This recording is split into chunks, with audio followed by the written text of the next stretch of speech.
Secara mendasar menurut saya teman-teman udah dapat lah dari sekolah, dari kuliahan, dari lingkungan, dari orang tua kita yang ngajarin hal-hal baik. Cuma mungkin bahasanya nggak spesifik aja grow and contribute. Aslinya itu yang diajarin sebetulnya. Cuman kadang-kadang ya untuk bisa mendapatkan puzzle utuh dari kehidupan, kita perlu punya setengahnya dulu. Nah, makanya kenapa kalau teman-teman datang ke channel ini dengan setengah puzzle yang sudah utuh, setengahnya lagi dapat dari sini. Habis itu full, teman-teman dapetin insight luar biasa, habis itu dapetin manfaat, sukses, rezekinya datang gitu. Tapi mungkin buat beberapa orang yang puzzle masih sangat kosong, ya bagian yang ini baru setengah. Oh, oke.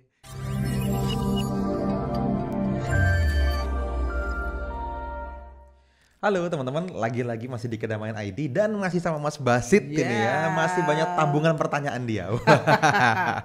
Oke Mas Basit, langsung aja kasih lagi. Kasih lagi, Mas Fadli. Mas Fadli, ada beberapa pertanyaan yang memang masuk di Kedamaian ID ya tentunya gitu ya. Banyak banget nih gitu ya. Kalau Mas Fadli pernah sharing-sharing juga gitu di channel Kedamaian ID, di webinar kita gitu ya. Terkait zaman dulunya Mas Fadli itu kan benar-benar struggle banget lah gitu. Saya saksi hidup soalnya ya Mas Fadli ya. Ini benar-benar wah luar biasa lah gitu ya. Dari mulai dulunya gokar sampai gokar ya Mas Fadli ya. Ya, gitu ya. saya pernah jadi driver gokar, Ubercar, Grabcar. Grabcar. Wah, pernah tuh. Jualan keripik juga saya pernah Jualan tahu. keripik juga, Keripik pisang ya, gitu ya, ya. di Di pinggir pinggir jalan jalan. itu saya saksi hidup banget. Agen asuransi juga gitu ya. Yes. Dan sampai ke titik sekarang ini jadi gokil nih Mas Fadli.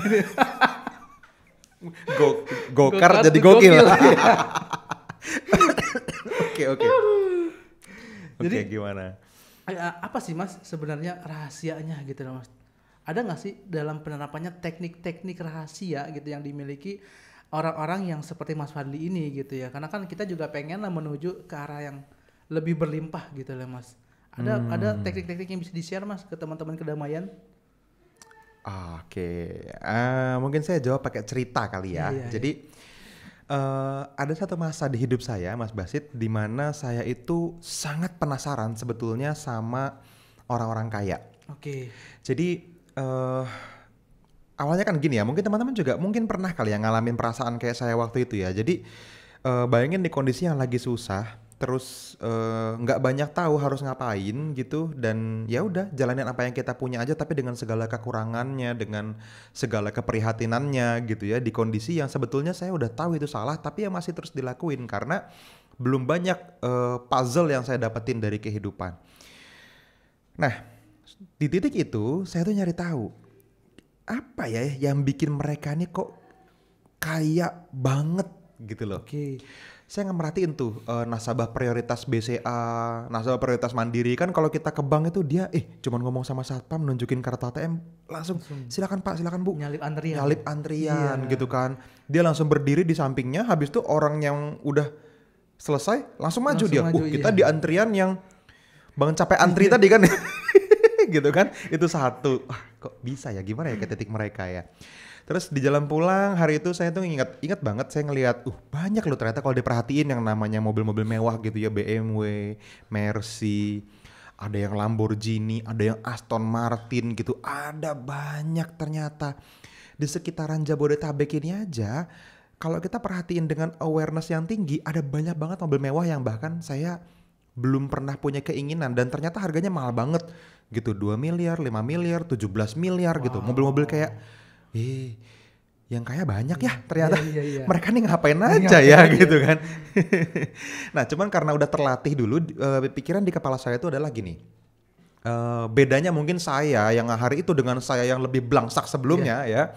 Saya tuh udah mulai bertumbuh cara bertanyanya. Dulu saya mikir gampangnya gini. Mungkin teman-teman juga kalau ngelihat di lampu merah gitu, wih ada mobil mewah gitu kan. Let's say misalnya Ferrari gitu. Mungkin banyak orang berpikir, saya juga dulu awalnya mikir, wah ini duit korupsi kali gitu kan. Nah, ini jangan-jangan dia paling anak pejabat misalnya gitu kan. Nah udahlah gitu. Halo teman-teman semua, sorry saya potong sebentar ya. Kalau teman-teman mungkin sudah mulai suka sama video yang sedang teman-teman tonton ini, maka teman-teman akan sangat happy kalau bisa ketemu sama saya secara langsung di dalam sebuah webinar secara live teman-teman. Di sana Anda bisa langsung ngobrol sama saya, bisa bertanya secara langsung, dan saya akan membahas lebih dalam, lebih detail tentang apa yang kita bahas di video ini. Jadi teman-teman, saya secara personal pengen ngundang teman-teman semua untuk hadir ke dalam sebuah webinar live bareng sama teman-teman Kedamaian ID, dan linknya, infonya itu akan kita taruh di dalam kolom deskripsi di bawah video ini. Teman-teman silahkan cek kolom deskripsi dan teman-teman daftarkan diri Anda ke webinar itu, dan kita akan ketemu secara langsung, secara live. Oke teman-teman, saya udah gak sabar pengen ketemu sama Anda. Silahkan manfaatkan webinar live-nya dan silahkan teman-teman lanjutkan videonya. Tapi begitu sudah banyak baca buku, udah jalani beberapa bisnis dan jatuh bangun gitu ya, saya mulai paham kalau sebenarnya banyak orang kaya yang sangat kaya itu karena bermanfaat buat orang lain. Sehingga muter di kepala saya mulai berubah pertanyaannya. Dia udah ngasih manfaat apa ya buat dunia? Kok dunia sampai baik banget sama dia? Gitu. Ini terlepas dari apakah dia memang anak pejabat, apakah dia memang duit orang tua, apakah dia duit dari suaminya misalnya gitu ya. Tetap ada pasti manfaat yang pernah dia kasih atau karma baik yang pernah dia lakukan sebelumnya yang hari ini dia tuai sebagai hasil panennya. Kan gitu ya. Pasti ditabur dulu benihnya. Gitu. Sehingga saya mikir, apa dong kebaikan yang perlu saya lakuin buat dunia? Saya perlu belajar ini. Karena bidangnya sangat berbeda jauh gitu ya. Ada yang juragan cat, ada yang bandar beras gitu-gitu kan. Ada yang memang motivator, ada yang memang trader waktu itu sebagai seorang trader forex, trader saham gitu-gitu. Ada yang memang jadi edukator gitu ya, dia ngajar di mana-mana sukses. Ada yang memang jadi ekspor impor gitu ya. Saya punya teman yang sampai bahkan beli pesawat gitu. Orang tongkrongannya masih beli mobil mewah kan, dia beli pesawat kan, kurang ajar kan. Agak kurang ajar nih saya bilang nih. Kalau saya bilang kurang ajar tuh artinya extremely good ya. Bagus banget gitu ya. Agak kampret memang. Nah itu bagus banget berarti. Nah saya mikir akhirnya saya terekspos waktu itu Mas Basit sama satu program yang namanya Mind Valley, di mana ada banyak banget orang-orang sukses di berbagai bidang diwawancara di sana sama foundernya namanya Vision Lakhiani. Mungkin banyak di antara teman-teman sudah tahu lah harusnya ya. Yang belum ya cari tahu lah. Inti ceritanya dari sini fast forward, setelah saya lihat beberapa program Mind Valley, saya baca, saya pelajarin, saya dengerin, saya beli banyak di sana. Ada banyak banget expert di bidang yang berbeda-beda, tapi ketemu satu benang merah yang sama. Nah, ini nih rahasia besarnya nih. Jadi mereka yang di bidang fitness, bidang feng shui, bidang kecerdasan pola pikir otak, gitu-gitu ya. Mereka yang di bidang bisnis, di bidang karyawan juga gitu, HRD misalnya, bidang operations, bidang apa ya, relationship gitu ya. Banyak banget ahli-ahli dunia ini dengan expertise yang berbeda-beda tapi luar biasa kaya. Saya penasaran dong, apa ya?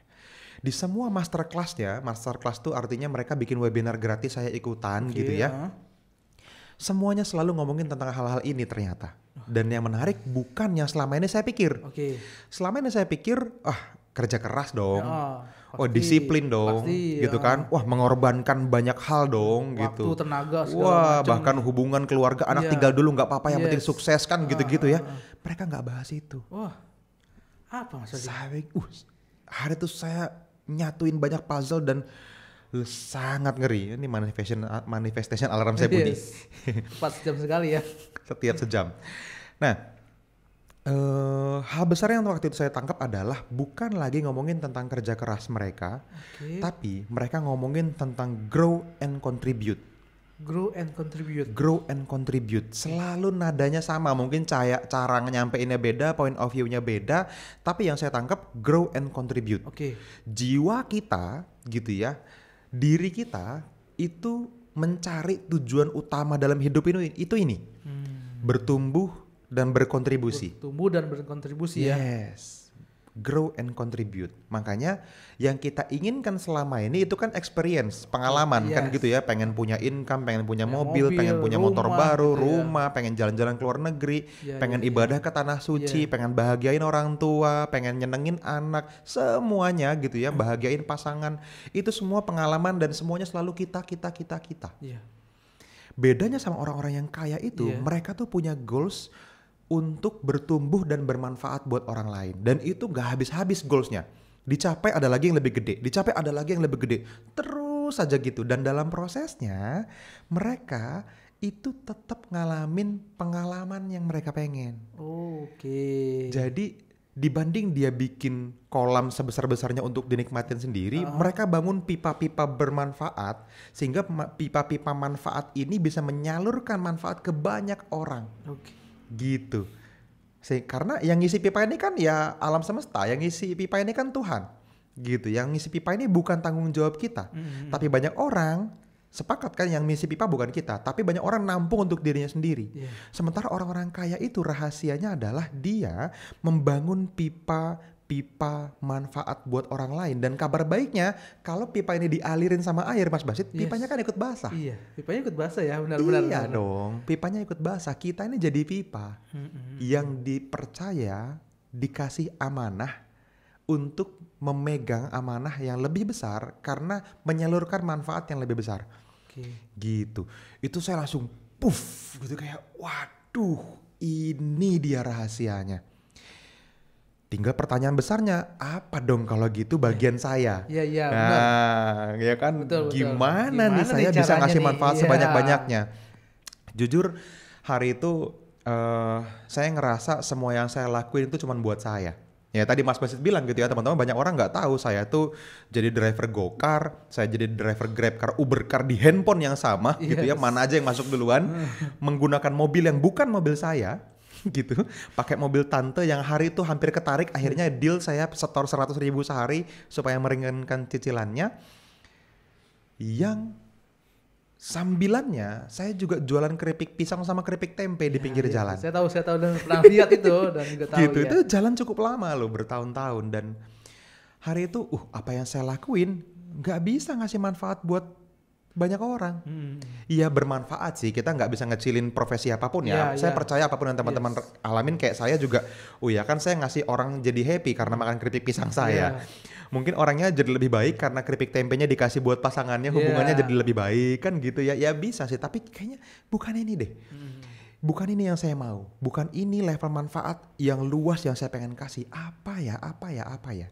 Nah yang menarik, ketika kita sudah terbuka sama wangsitnya, terbuka sama insight-nya ya, sama peluangnya, mulai berdatangan peluang-peluang baru.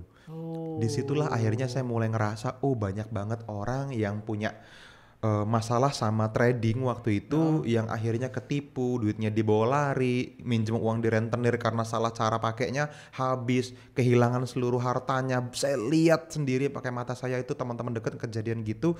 Saya ngerasa ini kayaknya perlu diperbaiki deh. Makanya akhirnya lahirlah komunitas Forex NFC waktu itu, Nusantara FX Community. Dan seluas-luasnya saya ngasih manfaat buat masyarakat, walaupun tetap ada yang pro dan kontra. Ya so be it, nggak apa-apa, kita kan nggak bisa bikin happy semua orang. Tapi at least itu saya lakuin. Yang kedua, saya bangun Kedamaian ID nih. Di Kedamaian ID ini manfaatnya rencananya lebih luas lagi.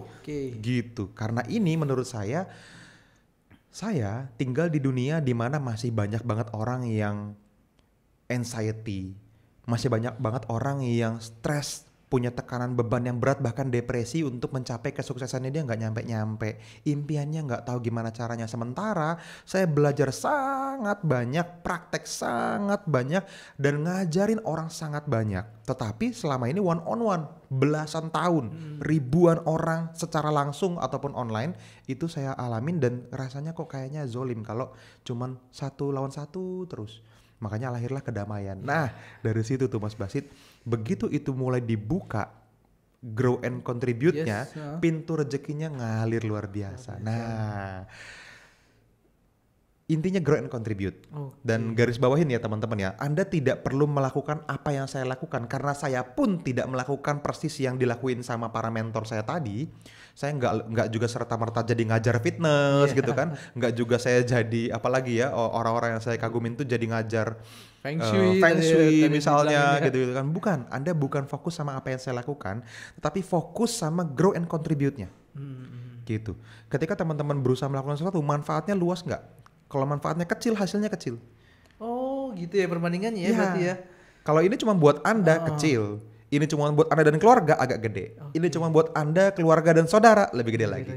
Ini kalau buat masyarakat lebih gede lagi. Ini kalau untuk apa misalnya yang gede banget, perdamaian dunia, wow gede banget. Kan gitu dong. Berapa banyak orang-orang yang sebetulnya tidak berharap secara finansial tetapi keuangannya luar biasa baik karena tadi manfaatnya luar biasa gede. Gitu. Perusahaan-perusahaan seperti Apple, seperti Google, seperti Microsoft, Facebook, Instagram, WhatsApp gitu-gitu, mereka making money gede banget gitu ya. Nvidia misalnya hari ini yang paling gede. Mereka kalau teman-teman perhatiin, core value perusahaannya itu pasti grow and contribute. Bukan gimana caranya dapetin duit dari masyarakat, bukan. Tapi gimana caranya masalah orang banyak dia bantu selesain. Gitu. Nah itu rahasia yang teman-teman perlu miliki. Masalah yang selama ini ada di masyarakat tetapi belum punya solusinya. Kalau Anda punya, Anda dibayar. Makin besar masalahnya, makin mahal. Makin besar, makin mahal berarti ya. Kalau teman-teman bantu selesai masalah yang ada di orang kaya mau bayar mahal. Kan gitu juga, sama aja. Gitu. Jadi grow and contribute. Grow and contribute. Yes. Jadi nyambung sama YouTube yang sebelumnya Mas Fadli terkait pembangunan energetic container ya. Energetic container. Betul. Terus bangun pipa-pipanya kan Mas Fadli. Yes. Ini ya, jadi grow and contribute membangun pipa-pipa itu ya. Ya, benar.